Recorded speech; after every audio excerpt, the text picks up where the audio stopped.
My name is Linda Johnson. I'm 38 years old and work as an accounting consultant based in Chicago. I've just landed at O'Hare International Airport, feeling the air of my hometown on my skin for the first time in 6 months. Having completed a long overseas business trip, I'm filled with a mix of relief at finally being able to return to my family and anxiety about what I'm about to see. In the upscale Gold Coast neighborhood of Chicago lies our home, where I live with my husband Robert and our daughter Emma. Although we've only spent 10 years of our married life in this city, it has become our hometown. My career at Ernst & Young got off to a smooth start after obtaining my MBA. I worked tirelessly as a newcomer, gradually building up my achievements. Now, I'm entrusted with international projects, which means more overseas business trips. While I find my work fulfilling, I'm troubled by the dilemma of having less time with my family. My husband Robert is 40 years old and works as a tax consultant at Deloitte. A Northwestern University graduate, he has a serious and steady personality. We met when I visited his company as a client. Our relationship started as a professional one, but we were drawn to each other's similar values, which led to our marriage. And then there's Emma, our precious treasure. Our 5-year-old daughter has brought us happiness and joy. She's just started attending Lincoln Elementary School and comes home every day with eyes full of joy from learning new things. Her smile is a magic cure that heals our tired hearts. Our daily family life was built on small moments of happiness, like conversations around the dinner table on weekday evenings or weekend picnics in Millennium Park. Since Emma was born, we've made an effort to cherish family time. My phone is full of memories, family photos taken at Willis Tower, Emma's smiling face at Navy Pier, and boat trips on Lake Michigan. However, in recent years, as my overseas business trips increased, family time gradually decreased. At first, they were short trips, but now longer ones like this recent 6-month stay are becoming more common. Robert has been understanding, but every time I see Emma's lonely expression, my heart aches. During this 6-month trip, communication with my family didn't go as well as I'd hoped. Due to time zone differences and busy schedules, even my time to talk with Emma was limited. In the last month, there was hardly any contact from Robert. As I climb into an Uber and rush home, my heart is filled with both love for my family and anxiety that something might have happened. As the Gold Coast cityscape spreads out beyond the window, I take a deep breath and let my thoughts wander to the reunion awaiting me at our home. The Chicago cityscape visible from the Uber window was as vibrant as it was 6 months ago. However, everything looks fresh to my eyes. After a long time abroad, the air of my hometown feels nostalgic and slightly different. Through casual conversation with the driver, I learned about the changes in Chicago over the past 6 months. New restaurants have opened, and new artwork is on display in Millennium Park. As I think about taking Emma there, I suddenly feel a tightness in my chest. A pang of regret for missing moments of my daughter's growth flits across my heart. "Ma'am, we've arrived at Gold Coast," the driver's voice brings me back to reality, and I see the familiar sight of our home. In the small garden in front of the entrance, the tulips I planted before leaving are blooming beautifully. Seeing the flowers Emma and I planted together firmly rooted gives me a sense of relief. I'm home, I say as I open the front door and step inside.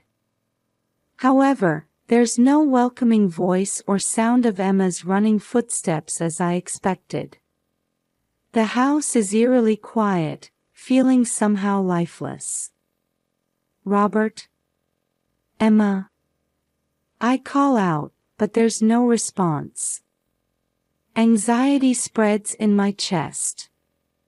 As I step into the living room, I find toys scattered about and dust settled everywhere. I wonder why Robert, who's usually so clean, hasn't tidied up. Heading to the kitchen, I find a mountain of dishes piled in the sink and the smell of garbage lingering. Opening the refrigerator, it's almost empty, with mold growing on the few remaining food items. What on earth happened? I mutter under my breath as I head upstairs. With each step, my heartbeat quickens. As I open the door to Emma's room, an unbelievable sight unfolds before me. Emma. On the bed lies Emma, emaciated and listless. Her cheeks are sunken, there are dark circles under her eyes, and her skin has turned pale. When I call out to her, Emma opens her eyes slightly and says in a faint voice, "Mommy, I'm hungry." Those words make my heart feel like it's about to burst. I quickly lift Emma up, shocked by how light she feels. Her body is nothing but skin and bones. There's no trace of the active, healthy daughter I said goodbye to 6 months ago. It's okay, Emma. Mommy will take care of everything. While holding Emma close, I search for Robert. There's no answer when I knock on the master bedroom door. Fearfully opening the door, I find Robert in a drastically changed state. His beard is overgrown, his hair disheveled, and his eyes vacant. Robert sits on the bed, staring at the wall like a doll. Robert. What happened? Why is Emma? Even when I call out to him, Robert doesn't react. He just repeats in a faint voice. Ashley. Why? Why did you leave me? Ashley. The unfamiliar name confuses me. But now is not the time to think about that. Emma's life is in danger. I take out my cell phone and quickly call an ambulance. While explaining the situation to the operator, I continue to hold Emma close. It's okay, Emma. Mommy's here. Everything will be all right. As I look at Emma's emaciated body, I struggle to hold back my tears. How did it come to this? Why didn't Robert take care of our daughter? Who is Ashley? Questions and regrets, along with anger, swirl in my mind, throwing my heart into turmoil. I begin to hear the sound of the ambulance siren approaching. I take a deep breath, facing the reality I'm about to confront and the difficulties that await. Right now, Emma is the top priority. All the truth must be uncovered later. Life can change in an instant. I was painfully aware of that reality. As the ambulance siren wailed, I rushed to the entrance, still holding Emma. The paramedics quickly assessed Emma's condition and placed her on a stretcher. During this time, I explained Robert's situation as well. My husband something's wrong with him too. He's not responding. The paramedics immediately requested a second ambulance. I would accompany Emma, while Robert would be taken to Northwestern Memorial Hospital in a separate ambulance.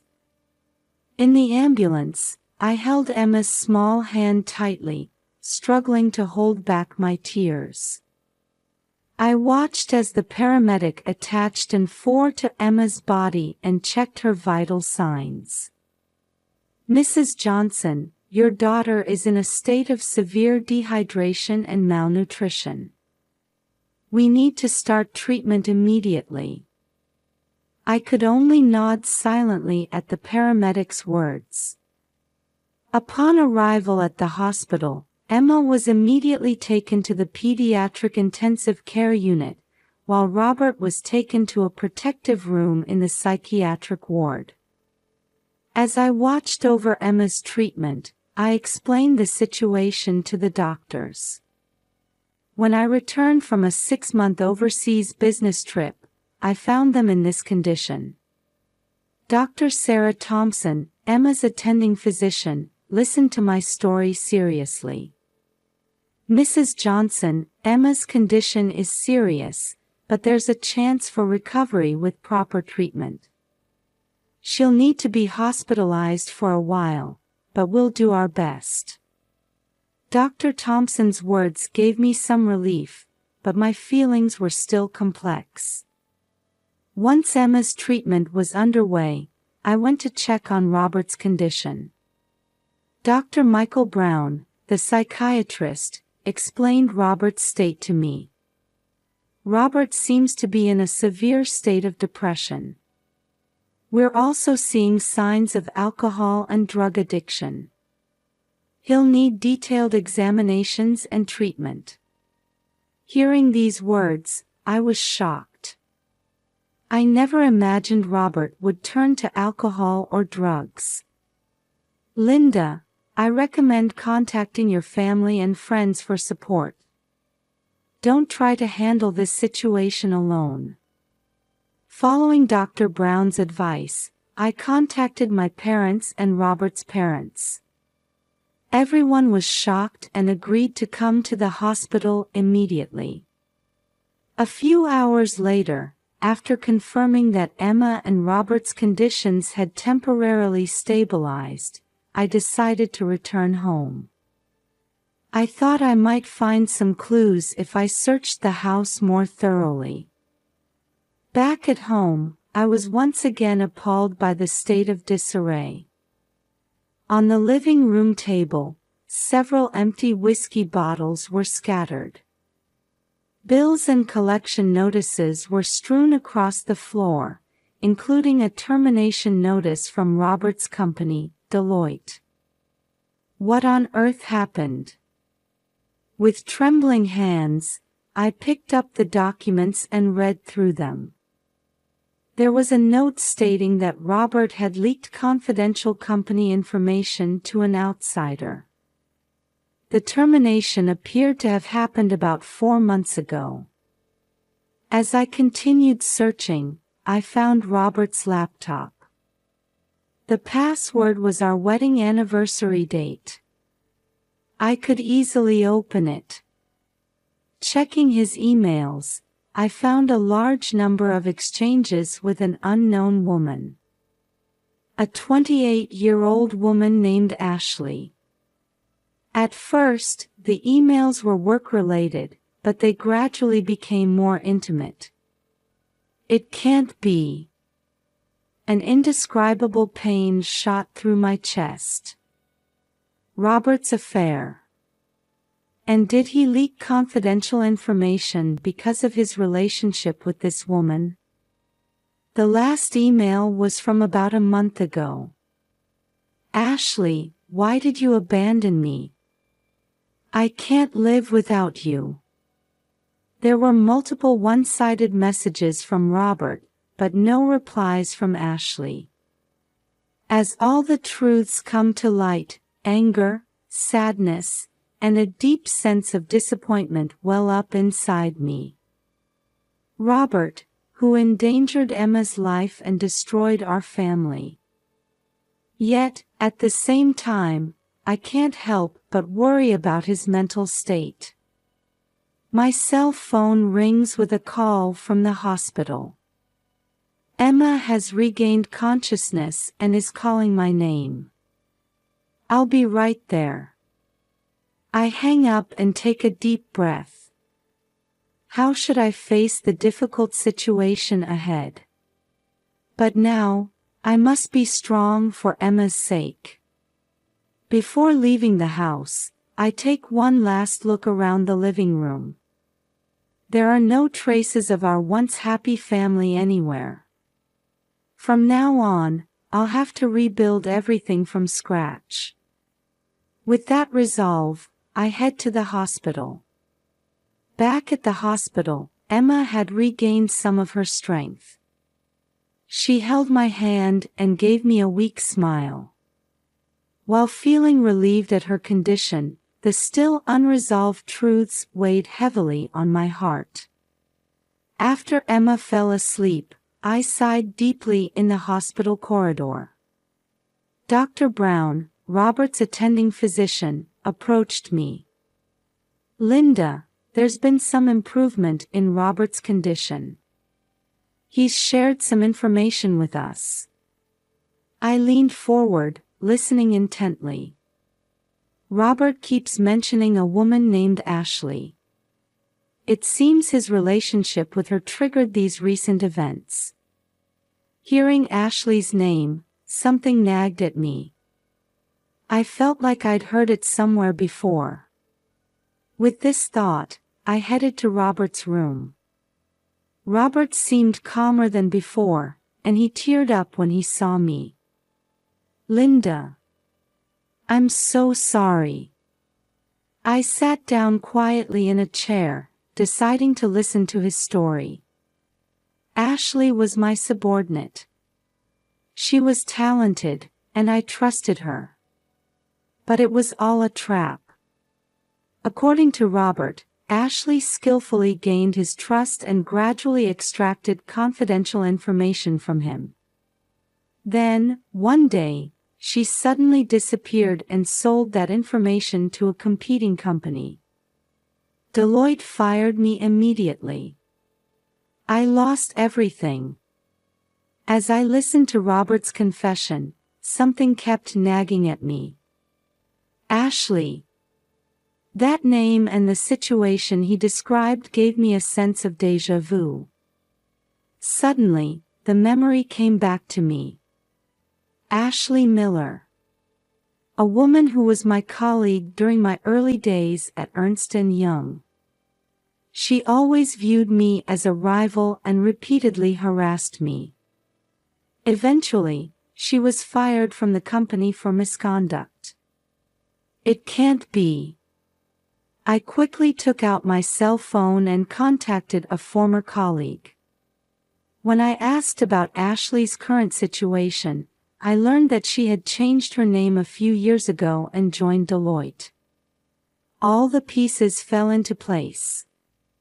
Ashley had deliberately approached Robert to get revenge on me. She used him to steal information while simultaneously trying to destroy our family. When I told Robert this fact, he looked stunned. "I can't believe it. I was just a tool." Tears welled up in Robert's eyes. However, anger and sadness were swirling in my heart. I couldn't forgive him for endangering our family and making Emma suffer. The next day, I met with James Wilson, a trustworthy lawyer. I explained the entire situation to him and sought his advice. "Linda, this is a complex case. Robert's actions are indeed serious, but he's also a victim in a way." James continued, carefully choosing his words. "However, we must prioritize your child's welfare. In the current situation, it's dangerous to entrust Emma's care to Robert." I nodded deeply. Emma's safety is the top priority. Let's proceed with the divorce. At the same time, we need to consider legal action against Ashley." At James's words, I steeled my resolve. To protect my family and start a new life, I must face these difficulties. "Please, James. Proceed with the divorce proceedings." My voice was shaking, but my determination was firm. On the way back to the hospital, I quietly cried in the car. Memories of our once happy family flashed through my mind like a montage. But there's no going back now. When I entered Emma's hospital room, she smiled at me energetically. "Mommy, when can we go home?" "Soon, Emma. And then, we'll start a new life together." As I hugged my daughter, I made a vow in my heart. No matter what difficulties we face, I will protect Emma and make her happy. And I will walk strongly into our new life as mother and daughter. On the day of Emma's discharge, I faced Robert in the hospital corridor. His eyes were filled with remorse. "Linda, I'm truly sorry." I took a deep breath and carefully chose my words. "Robert, I understand how you feel. But from now on, we have to put Emma first." He nodded silently. After that, I took Emma to my parents' house, while Robert began treatment at the Betty Ford Center. A few days later, I was at James Wilson's law office, finalizing the details of the divorce proceedings. "Linda, I've submitted the divorce petition to the Cook County Circuit Court. It will take some time before we receive a summons from the court, but in the meantime, let's sort out the issues of property division and custody." As I listened seriously to James's explanation, I glanced out the window. The view of Chicago's skyline brought back memories of my life here, flashing through my mind like a montage. "Linda, there's one more important matter to discuss."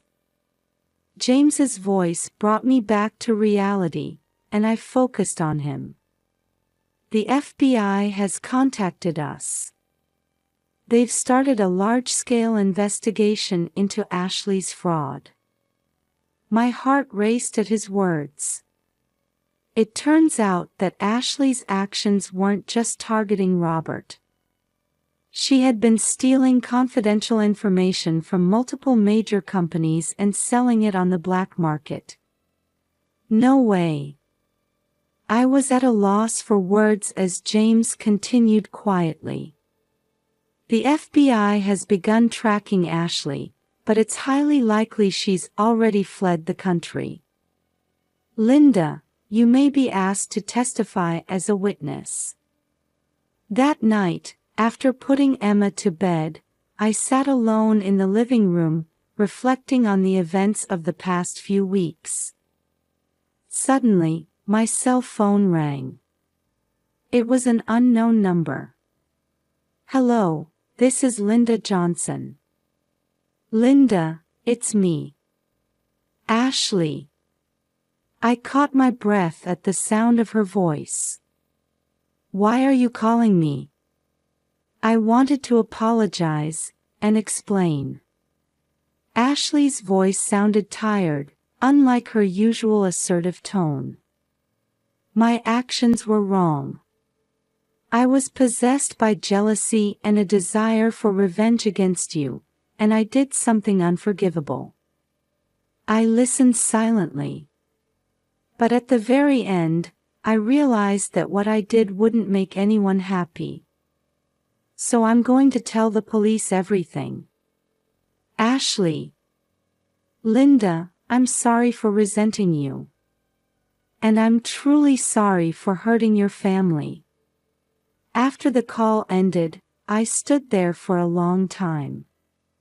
Complex emotions swirled in my chest. The next day, I received a call from the FBI. Ashley had turned herself in and confessed to all her crimes. Her testimony would lead to the resolution of multiple corporate espionage cases. Meanwhile, Robert's treatment at the Betty Ford Center was progressing smoothly. On the weekly visitation day, he was gradually returning to his former self. "Linda, thank you so much. Thanks to you, I've found a way to get back on my feet." Robert's words made me feel a bit conflicted, but I also felt a warmth spreading in my heart. "Robert, keep working hard. Get better, for Emma's sake too." After hanging up the phone, I let out a deep sigh. We can't change the past, but we can create our own future. That's what I felt at that moment. The next morning, when Emma and I went out to the garden, we saw small sprouts peeking out of the soil. The flower seeds Emma had received as a housewarming gift were already beginning to sprout. "Look, Mommy. The sprouts are coming up." Emma's eyes were shining. Looking at her, I made a vow in my heart. Like these new sprouts, our lives would grow and flourish from now on. Having overcome difficulties and found a new ray of hope, I was certain at that moment. No matter what trials await us, as long as Emma and I are together, we can surely overcome them. And so, the Chicago morning sun began to gently illuminate our new life.